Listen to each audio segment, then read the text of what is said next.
the challenge with companies at the time was this, and 3D graphics was particularly challenging this way.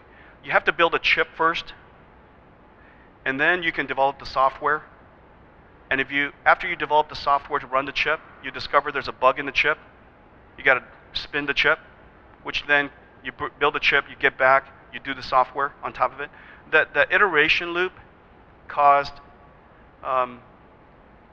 the development cycle times to be about 2 years. From the moment you tape out a chip to the moment you get it to the market was about 2 years. Well, we didn't have 2 years. It's not complicated to do some simple math. We had 9 months. We had 9 months of money left. And so we decided that, well, if you have 9 months and it takes 2 years, obviously you don't have 9 months. And so what if I took some of the money and I invested in a machine that makes it possible to do our software development before we taped out the chip. And so at the point of tape out, the chip had to be deemed perfect, because it's the last tape out we're going to do.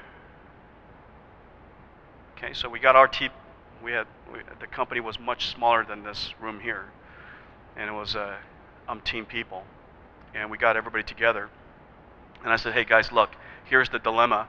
If we did it the old-fashioned way, it would take 24 months. We have 9 months of money, so we don't have 24 months, so we're not going to be able to do it the old-fashioned way. However, here's the problem why the old-fashioned way was necessary. But suppose we bought this machine from a company that is going out of business.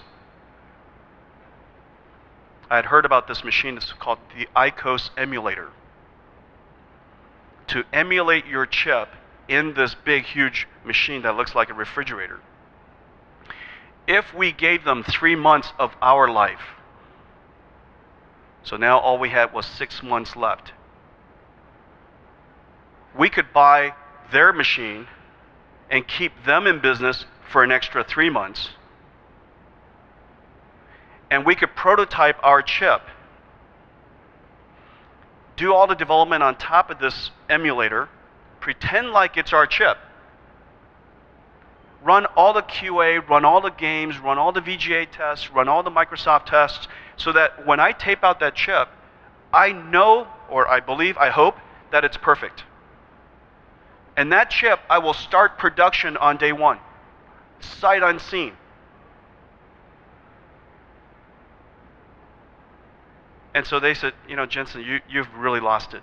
You've got, and I still remember these conversations. It's like, you know, 9 months, that extra 3 months, we might be able to find more money. I said, we're not going to find more money. It makes no sense to find more money. I believe in you, you believe in me, but nobody's going to believe in us. There are 90 other companies to go believe in. Why believe in us? We got to do it this way. So we decided that we were going to go and buy this emulator from a company that had no other customers. We have a law in our company: startups don't invest in startups. Okay, startups don't rely on startups, and that's a law because of what I experienced. It is as a Hail Mary of you know, crazy levels. And so we bought this machine with $1 million, 1/3 of our life. We took 1/3 of our life and we bought this $1 million machine.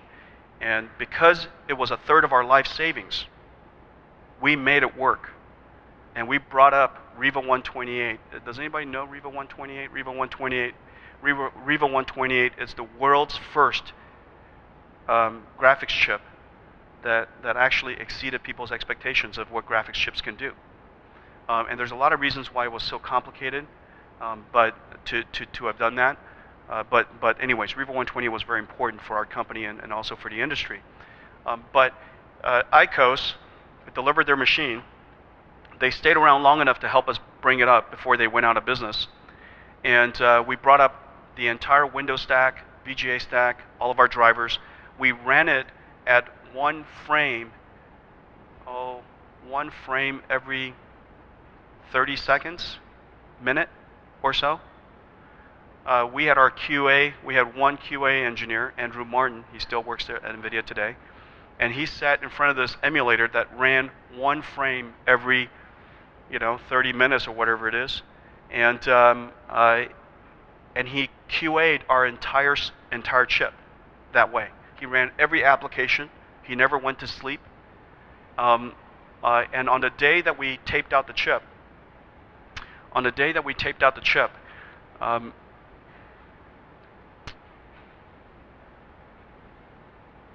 I told the guys that we shouldn't tape out the chip if we don't know that it's perfect. If it's perfect, and you think it's perfect, and we've done everything we could to make sure that it's perfect, then we should go to production right away. Now, the good news is we had no money left. Okay, so the bad news is, why would any factory start manufacturing your chips if you had no money left? And so the answer, of course, is don't tell them. And so we had we started the production of Riva 128, and sight unseen we went to production because we're out of time. We had to catch up to the competition, and the chip came back, and fortunately, it basically worked. It basically worked.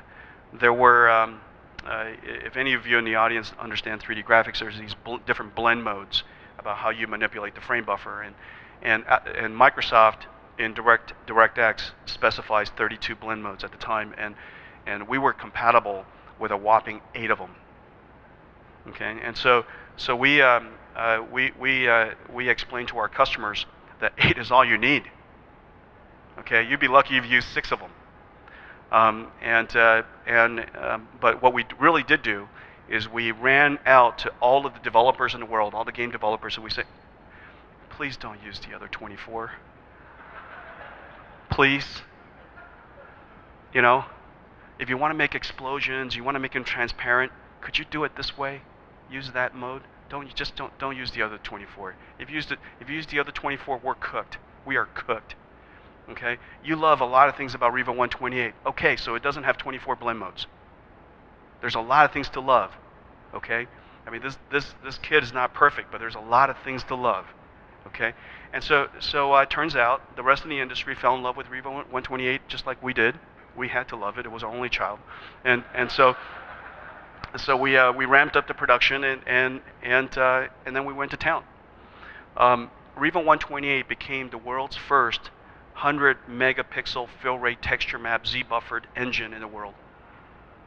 We made it possible for you to enjoy 640 by 480 graphics with many layers of depth complexity, completely alpha blended, with a CPU on the other side, which was just a 486, running at 100 megahertz. For us to offload enough of the setup, the triangle setup, that you could actually render 3D graphics at 30 hertz. It was the first time that had ever been achieved, and Riva 128 took off. The demand took off.